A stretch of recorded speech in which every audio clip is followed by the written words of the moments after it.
லக்ஷ்மி கடாட்சம் உண்டாகிறதுக்கு பல வழிகள் இருக்குது.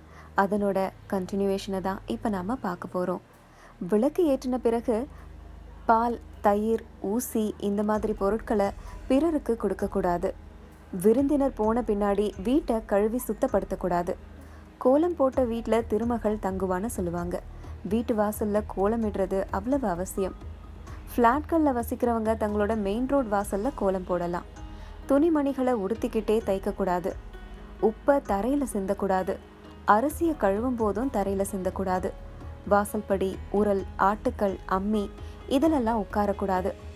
பணம், நாணயம் இந்த மாதிரியான விஷயங்களை கண்ட இடத்துல வைக்கக்கூடாது. ஆண்கள் பணம் வைக்கிற பர்ஸை, ஏடிஎம் கார்டுகளை பின்புறத்தில் வச்சுக்கக்கூடாது. சட்டையோட உள் பாக்கெட்டில் தான் வச்சுக்கணும். வெற்றிலை, வாழை இந்த மாதிரியான இலைகளை வாட விடக்கூடாது. வெற்றிலையை தரையிலையும் வைக்கக்கூடாது. சுண்ணாம்பு இல்லாமல் வெற்றிலையை போடக்கூடாது. பிரம்மச்சாரிகள் தாம்பூலம் உட்கொள்ளக்கூடாது. அக்னியை வாயால் ஊதி எழுப்பவோ அணைக்கவோ கூடாது. அதிகமாக கிழிந்த துணிகளை உடைத்தக்கூடாது. நகங்களை வெட்டினா அதை வீட்டுக்குள்ளே போடக்கூடாது. பெண்கள் தலைவிரி கோலத்தோட காட்சி கொடுக்கக்கூடாது. சாம்பிராணி, வத்தி இந்த மாதிரியான நறுமண பொருட்களை அடிக்கடி வீட்டில் ஏற்றணும். ஈர துணி போட்டுக்கிட்டு பூஜை செய்யக்கூடாது.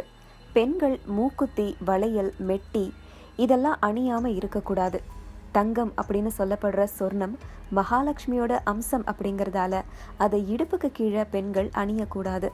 பெண்கள் மாதவிடாய் உற்று இருக்கிற சமயத்தில் அவங்களோட நிழல் சுவாமி படங்கள் மேலே விழக்கூடாது.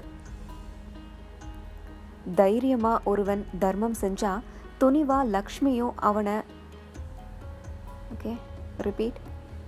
தைரியமா ஒருத்தவங்க தர்மம் செஞ்சாங்கன்னா துணிவா லக்ஷ்மியோடைய அருளையும் அவங்க பெறுவாங்க. இது எல்லாத்தையும் செஞ்சாலே இருக்கிற செல்வம் தங்கும். லக்ஷ்மி நம்ம வீடு தேடி வருவாங்க. வீடு முழுக்கவும் லக்ஷ்மி கடாட்சம் பொங்கும்.